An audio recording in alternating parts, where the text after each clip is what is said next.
Hello mga idol, magandang hapon sa inyong lahat. Idol Riz TV po na magtuturo sa inyo kung paano gawing green ulit ang dashboard nyo sa mapulang dashboard. Masakit na ang ulo mo idol, nawawalan ka na ng gana kasi nga mapula na ang dashboard mo. Hindi na ako mamamonetize dito. Huwag ka mag-alala idol, huwag ka mawala ng pag-asa. Nandito si Idol Riz TV na tutulong sa'yo idol para maging green ulit ang dashboard mo. Pag-aaralan natin yan idol. Saan ba ang mapula dyan? Sa reach ba, engagement, net followers, 3-second video, or 1-minute video. Alin man dyan, idol, may solution dyan para maging green ulit ang dashboard mo. Ang una nating pag-aaralan na idol ay ang reach. Ano nga ba ang reach idol? Ang reach idol, ito yung bulk of viewers na may interest na panoorin yung mga content mo sa page mo. Kaya dapat idol, pag gumagawa ka ng content, is yung ma-attract sila. Makakatch mo yung attention nila para panoorin yung content mo. Ganun yun, idol. Yun yung reach. Ayan. Yan ang dapat yung malaman, idol, kung bakit mapula ang reach mo. Kasi bumaba. Yung may ginawa kang content na hindi catch sa mga mata ng mga viewers. Ayan. Kung gusto mo maging green ang iyong reach, idol, gumawa ka ng mga content na talagang ma-attract sila, mahatak mo lahat ng viewers para maging green ang dashboard mo. Pero ito ang technique dyan, idol. Para maka-attract ka ng mga viewers para tumaas ang reach mo, gumawa ka ng content, idol, na kahit na simpleng content lang.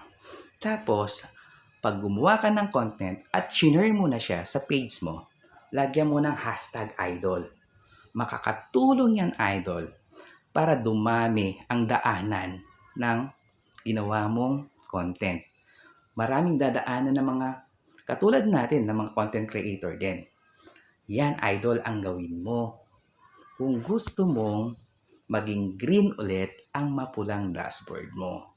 Mga idol, mga kapwa ko content creator, pag-aralan natin ang lahat ng yan sa Reels. Kung gusto nating maging talagang successful, kung gusto nating kumita sa pagre-Reels.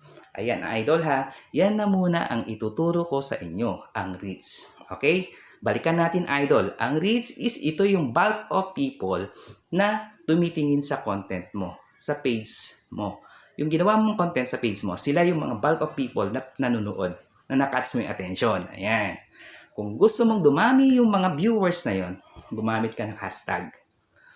O kaya gumamit ka ng yung mga sikat na mga content creator, vloggers sa Facebook. Yan.